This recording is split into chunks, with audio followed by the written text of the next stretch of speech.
Are you thinking about growing some strawberries? Today's videos will help you to choose the right cultivar for your needs. I prefer to order my plants from commercial suppliers because they tend to have a more extensive selection of cultivars. And especially if you're interested in newer ones, and the prices are quite reasonable compared to gardening catalogs. If you prefer heirloom cultivars, such as Senator Dunlap, you may have to do some research on the internet, but they are available in various places. When I make my choices on what cultivars to buy, my highest priority is flavor and sweetness. When reading the fruit descriptions online or in a catalog, I select only those that have an excellent flavor rating. Others may be rated as good, and sometimes they don't say much about flavor. They play up some of the other characteristics that cultivar has. I also look for cultivars that are listed to have a high sugar content. How you plan to use the fruit should be another consideration. For example, some cultivars are rated better than others for processing, i.e. freezing. Cultivars that are rated fair for processing will end up mushy when they're thawed. Two other considerations is plant type and harvest date.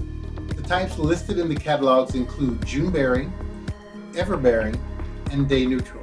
And we're not going to talk about the differences, but it has to do with the influence of light, i.e. day length, in terms of flower bud set. The season for June bearing strawberries starts about the second week of June in our area and extends until the week of the 4th of July. Within this time period, cultivars are divided up into early, mid-season, and late. Now, ever-bearing strawberries produce a crop throughout the summer. Older cultivars produce their first fruit in June and then another crop in the fall with a non-productive gap in between. Day neutrals will produce a June crop and then additional crops about every 6 weeks until it's too cold for fruit to ripen. In my area, that would be about mid-October. But you don't get a full crop, you only have a few berries here and there.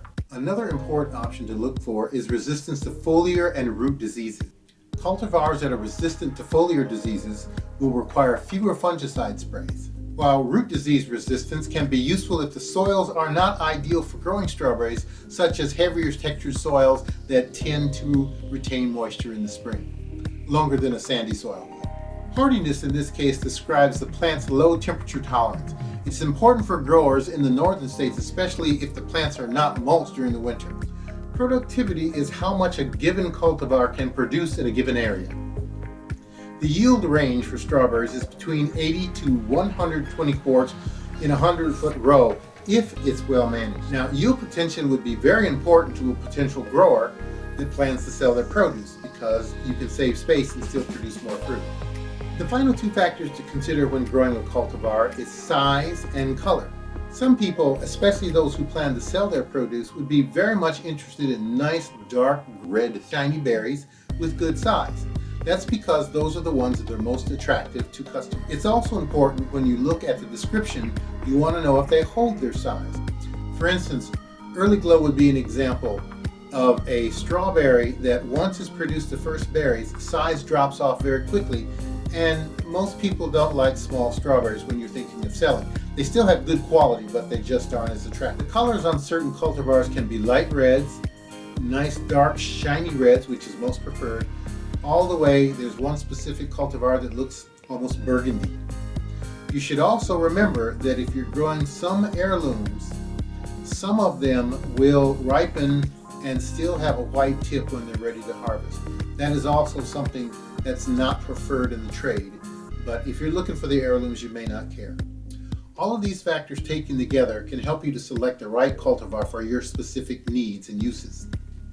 Remember to order your cultivars early to get the best plants, and if you have any questions, please email me or just leave a comment below. Thanks very much for tuning in. This is Gary, and I'm going to start eating some of these things because the ice cream is melting and the strawberry shortcake is getting a little soggy.